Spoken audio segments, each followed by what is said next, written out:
എല്ലാവരെയും സ്വാഗതം ചെയ്തുകൊണ്ട് ഇന്നത്തെ വീഡിയോ ഒരു ടൊമാറ്റോ സോക്സ് ആണ്.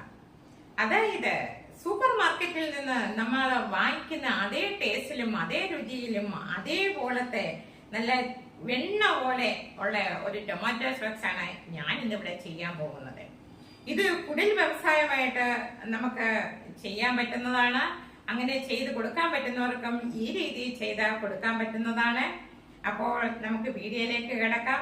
ഞാൻ വളരെയധികം ടേസ്റ്റോട് ഒരുപാട് ഇൻഗ്രീഡിയൻസും ഒക്കെ ചേർത്ത് ചെയ്യുന്നതാണ്. വ്യത്യസ്തമായ രീതിയിലാണ് ഞാൻ ചെയ്യുന്നത്. അപ്പൊ നമുക്ക് കണ്ടു നോക്കാം. എല്ലാവർക്കും ഒരിക്കൽ കൂടി സ്വാഗതം ചെയ്തുകൊണ്ട് വീഡിയോയിലേക്ക് കിടക്കുന്നു. ഇത് 2 കിലോ ടൊമാറ്റോ ഉണ്ട്. അപ്പം ഇനി ഞാൻ ചെയ്യാൻ പോകുന്നത് ഈ ടൊമാറ്റോയിൽ ഒരു ലൈൻ കൊടുക്കും, 4 വശത്തും ഒന്ന് കീറി കൊടുക്കും.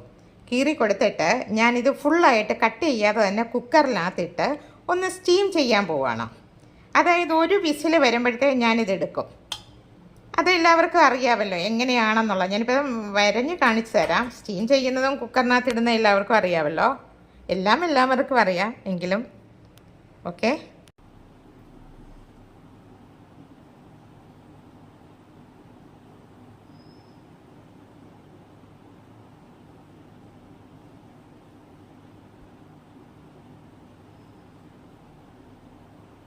ഇതൊന്ന് വരഞ്ഞു കൊടുക്കും. 4 സൈഡും ഒന്ന് വരയും.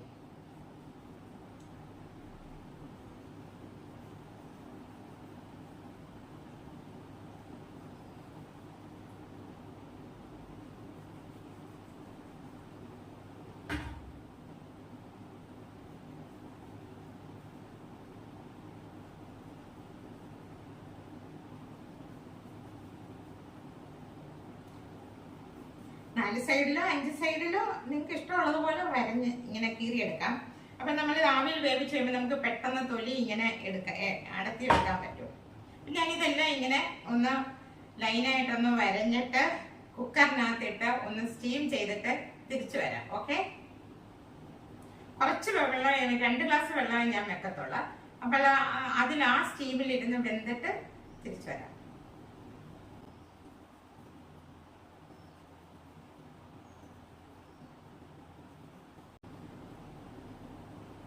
ഇതൊന്ന് വരഞ്ഞു കൊടുക്കും.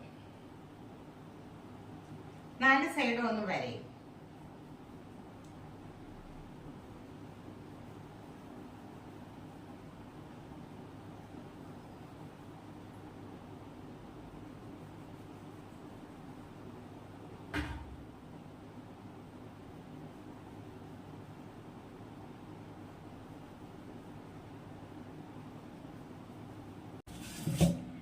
ടൊമാറ്റോ ഞാൻ കഴുകിയെല്ലാം വെച്ചിരുന്നു. എല്ലാവർക്കും അറിയാമല്ലോ കഴുകാതെ എടുക്കത്തില്ലെന്നുള്ളത്. അതുകൊണ്ട് ഞാനത് പ്രത്യേകിച്ച് പറഞ്ഞില്ല. അപ്പം നമ്മൾ ടൊമാറ്റോ കട്ട് ചെയ്യുമ്പോഴത്തേക്ക് വേണ്ട ഇങ്ങനെ എല്ലാ ടൊമാറ്റോ ഞാൻ ഇങ്ങനെ കട്ട് ചെയ്ത് അത് ഉള്ളിലോട്ട് നമ്മൾ അകത്തോട്ട് കിടക്കരുതും കത്തി. നമ്മൾ സ്കിന്നിൽ മാത്രം ഇങ്ങനെ വരഞ്ഞെടുക്കുക. അപ്പോൾ ഇതെന്തിനാന്ന് വെച്ചാൽ നമ്മൾ കുക്കറിൽ വെച്ച് ഇങ്ങനെ ആവി കയറ്റുമ്പോഴത്തേക്ക് പെട്ടെന്ന് നമുക്ക് തൊലി ഇങ്ങനെ ഇറുത്തെടുക്കാൻ പറ്റും. തൊട്ട ഉടനെ തൊലി ഇങ്ങ് പോരുകയും ചെയ്യും. നമ്മൾ തൊലിയോടെ ഇട്ട് മിക്സിയിലൊന്നും ഇട്ട് അടിക്കുകയും വേണ്ട. അതിന് വേണ്ടിയാണ് ഇങ്ങനെ ചെയ്തിരിക്കുന്നത്. അപ്പം ഞാനിത് കുക്കറിനകത്തിട്ട് ഒരു വിസിൽ, ഒരു സ്റ്റീം കൊടുത്തതിന് ശേഷം തിരിച്ചു വരാം. ഓക്കെ.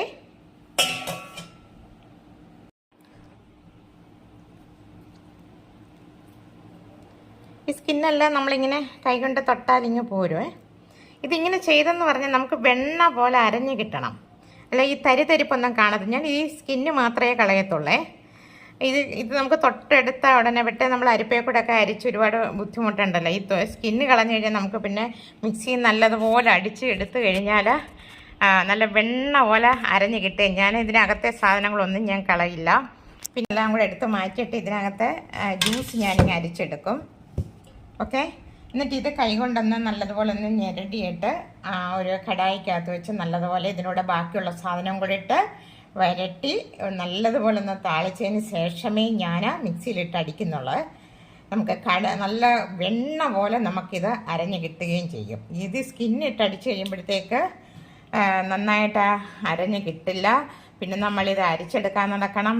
അരിച്ചാലൊട്ട് എന്ത് പാടുപെടണം. അപ്പോൾ ഇങ്ങനെ ചെയ്യുമ്പോഴത്തേക്ക് നമുക്ക് ബുദ്ധിമുട്ടില്ലാതെ നമുക്ക് പെട്ടെന്ന് അരിച്ചെടുക്കാൻ പറ്റും. ഓക്കെ. അപ്പോൾ അപ്പം ഞാനിത് അടുപ്പിൽ വെച്ച് താളിക്കുമ്പോൾ ബാക്കിയുള്ള ഇൻഗ്രീഡിയൻസ് ഒക്കെ ഇടുന്നത് നമുക്ക് കാണാം. കടയിൽ കിട്ടുന്ന അതേ ടേസ്റ്റിൽ തന്നെ നമുക്ക് ചെയ്യാനും പറ്റും. ഓക്കെ, അങ്ങനെ ടൊമാറ്റോ സോസിന് വേണ്ട ഇൻഗ്രീഡിയൻസ് എന്തൊക്കെയാണെന്ന് നമുക്ക് നോക്കാം. ഓക്കെ, അപ്പോൾ ഇതിനകത്ത് 2 ഏലക്കയുണ്ട്, ചെറിയൊരു കറുകപ്പട്ടയുണ്ട്, 4 ഗ്രാമ്പൂവും ഞാൻ ഇതിലെടുത്തിട്ടുണ്ട്. ഇത് ജീരകപ്പൊടിയാണ്, എൻ്റെ ജീരകമായിട്ടുള്ള പൊടിയാണ്, പൗഡറാണ് ഇരിക്കുന്നത്. ഇത് 1 സ്പൂണ് എരിവില്ലാത്ത മുളക് പൊടിയാണ്. ഇത് ഹാഫ് ചെറുനാരങ്ങയുടെ ഹാഫ്. ഇത് 1 തുണ്ട് ഇഞ്ചിയാണ്. ഇത് കുഞ്ഞു 1 സവാള. ഇത് വെളുത്തുള്ളിയാണ്. ഇനി ബാക്കിയുള്ള ഇൻഗ്രീഡിയൻസ് ഒക്കെ നമുക്ക് കുക്ക് ചെയ്യുമ്പോൾ കാണാം. ഓക്കെ, നമുക്ക് തിരിച്ചു വരാം. അപ്പം ഞാൻ ടൊമാറ്റോ അടുപ്പിൽ വെച്ചിട്ടുണ്ട്. അപ്പം ഞാൻ അതിലേക്ക് വെളുത്തുള്ളി ഇട്ടു, കറുകപ്പട്ടയും ഗ്രാമ്പു ഏലക്കയും കൂടി ഇട്ടു. അതിലേക്കൊരു സവാള ഇട്ടു, കുഞ്ഞു സവാളയാണ്. ഇഞ്ചി ഇട്ടു, ജീരകപ്പൊടി ഇട്ടു,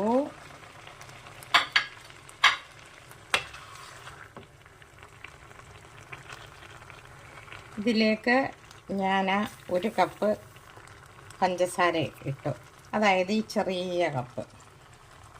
ചെറിയ കപ്പിന് 1 കപ്പ് പഞ്ചസാര ഇട്ടു. അപ്പോൾ ഇത് നല്ലതുപോലെ തിളച്ച് നല്ലതുപോലെ ഒന്ന് താളിച്ച് ഞാൻ എടുക്കട്ടെ, എന്നിട്ട് തിരിച്ചു വരാം.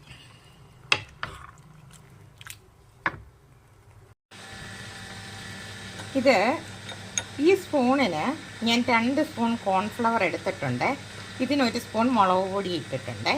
ഇതിൻ്റെ കൂടെ 1 സ്പൂൺ ഉപ്പും കൂടെ ചേർത്ത് മിക്സ് ചെയ്ത് വെച്ചിരിക്കുകയാണ്. ഇനി ഞാൻ ഇതിലേക്ക് ഒഴിക്കുകയാണ്.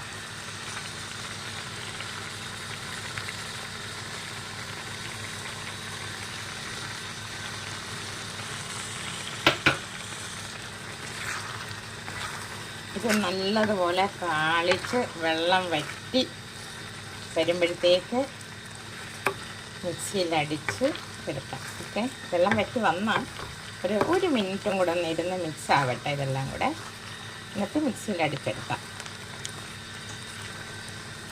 നല്ലതുപോലെ വെന്തിട്ടുണ്ട്.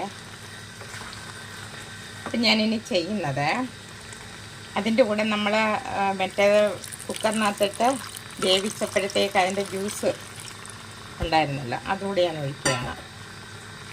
ഇനി ഇതെല്ലാം കൂടെ നല്ലപോലെ ഒന്ന് സെറ്റായി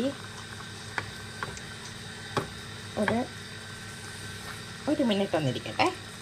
എന്നിട്ട് തണുത്തതിന് ശേഷം മിക്സിയിൽ അടിക്കാൻ നേരം നമുക്ക് തിരിച്ചു വരാം. ഓക്കെ, ഞാനൊരു കാര്യം പറയാൻ മറന്നു പോയായിരുന്നേ, വിനാഗർ ഒഴിച്ചിട്ടില്ലായിരുന്നേ. അപ്പം ഞാൻ ഈ കപ്പിന് ഞാൻ 3/4 കപ്പ് എടുത്തിട്ടുണ്ട്. അപ്പം അതും കൂടെ ഒഴിക്കുകയാണ്. ഓക്കെ, ഇനി ഇത് തണുക്കട്ടെ. തണുത്തതിന് ശേഷം മിക്സിയിൽ അടിച്ചിട്ട് തിരിച്ചു വരാം. ഞാനത് ഓഫാക്കിയിട്ടപ്പോഴാണ് ഓർത്തടാ ഇത് ഒഴിച്ചില്ലല്ലോ, വിനാഗിരി ഒഴിച്ചില്ലല്ലോ എന്ന് വിചാരിച്ചത്. അപ്പോൾ ഇത് നല്ലതുപോലെ ഒന്ന് സെറ്റായിട്ട് തണുത്തതിന് ശേഷം മിക്സിയിലടിക്കും. നല്ല വെണ്ണ പോലെ നമുക്ക് അരഞ്ഞ് കിട്ടും, അതിൻ്റെ സ്കിന്നെല്ലാം കളഞ്ഞ് എടുത്തതുകൊണ്ട്. ഓക്കെ, നല്ലതുപോലെ തണുത്തിട്ടുണ്ട്. ഇതിനകത്ത് ഞാൻ ചെറുനാരങ്ങയുടെ ഹാഫ് നീര് ഇതിനകത്ത് ഞാൻ ഒഴിച്ചിട്ടുണ്ടായിരുന്നു. അത് ഞാൻ വീഡിയോയിൽ എടുത്തിട്ടില്ലെന്ന് തോന്നുന്നു. ഇല്ല, അപ്പം ഞാൻ അതും കൂടെ ഒഴിച്ച് മിക്സ് ചെയ്തിട്ടുണ്ടായിരുന്നേ. അപ്പം ഞാനിത് മിക്സിയിലോട്ട് അടിച്ച് നല്ലതുപോലെ അടിച്ചിട്ട് വരാം. ഓക്കെ, എന്നിട്ട് തിരിച്ചു വരാം. അപ്പം നല്ല വെണ്ണ പോലെ അരച്ചെടുത്ത് കൊണ്ടുവന്നിട്ടുണ്ടേ. അപ്പം ഞാനിതൊന്ന് അരിച്ചെടുക്കട്ടെ.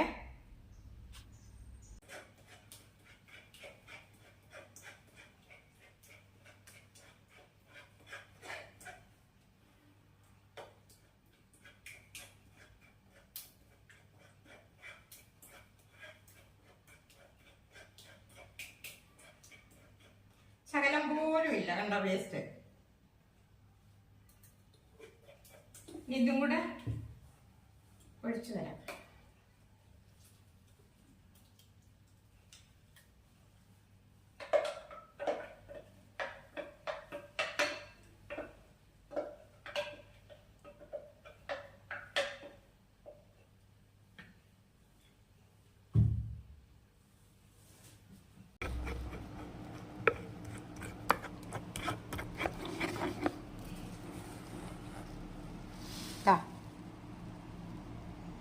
ഒട്ടും തരിയില്ലാതെ നന്നായിട്ട് വെണ്ണ പോലെ അരഞ്ഞു കിട്ടിയിരിക്കുന്നതാണ്.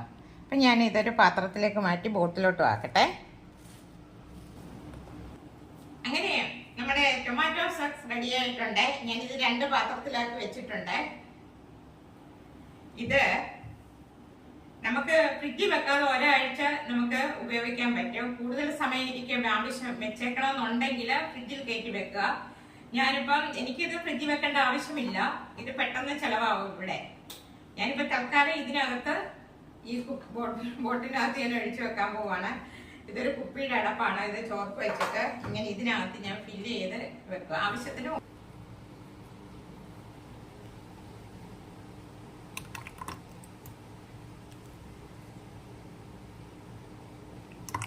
ഞാൻ ടേബിളെല്ലാം ഞാൻ പത്രം ഇട്ടിട്ടുണ്ട്. കാര്യം ഇവിടെ എല്ലാം ആവില്ലേ, താഴെ വീണാല് പത്രത്തോടെ എടുത്തുകൊണ്ട് കളയാവല്ലോ. ഞാൻ ഇങ്ങനെയാണ് സാധാരണ ഇവിടെ ചെയ്ത് വെക്കുന്നത്. നമ്മുടെ ആവശ്യത്തിന് ഇതുപോലെ ചെയ്ത് ഞാൻ ഫ്രിഡ്ജിൽ കയറ്റി വെക്കും. നമുക്കിതിവിടെ ഒരാഴ്ചത്തേക്ക് കാണത്തുള്ളൂ. ഞാൻ എല്ലാത്തിനകത്ത് ഉപയോഗിക്കും. പിന്നെ മക്കളുണ്ടെങ്കിൽ ഇത് പെട്ടെന്ന് തീരുകയും ചെയ്യും. ഇത് നമുക്ക് മുട്ട റോസ്റ്റ് ചെയ്യുന്നതിന്, കൊഞ്ച് റോസ്റ്റ് ചെയ്യുന്നതിന്, അങ്ങനെയൊക്കെ എല്ലാത്തിനും നമുക്കിത് ഉപയോഗിക്കാൻ പറ്റും.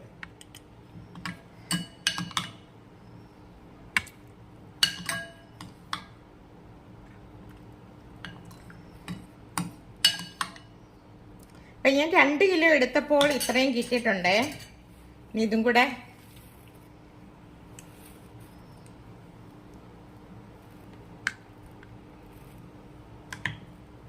രണ്ട് കിലോ എടുത്തപ്പോൾ എത്രത്തോളം ഉണ്ടെന്ന് കാണാം.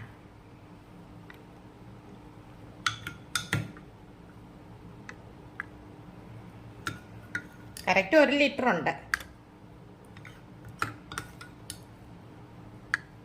1 ലിറ്റർ ആയിരിക്കണം. ഇത് 1 ലിറ്ററിൻ്റെ കുപ്പിയാണ്.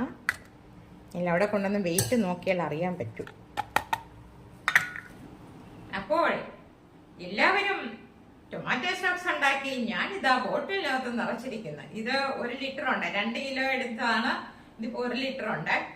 അപ്പൊ എല്ലാവർക്കും ഈ ടൊമാറ്റോ സോസ് ഇഷ്ടപ്പെട്ടെന്ന് കരുതുന്നു. ഇഷ്ടപ്പെട്ടിട്ടുണ്ടെങ്കിൽ എന്നും പറയുന്നത് പോലെ സപ്പോർട്ട് ചെയ്യുക. അപ്പൊ ഞാൻ ഇനി പുതിയൊരു വീഡിയോ ആയിട്ട് നിങ്ങളുടെ മുന്നിൽ എത്തുന്നതായിരിക്കും. നന്ദി, നമസ്കാരം.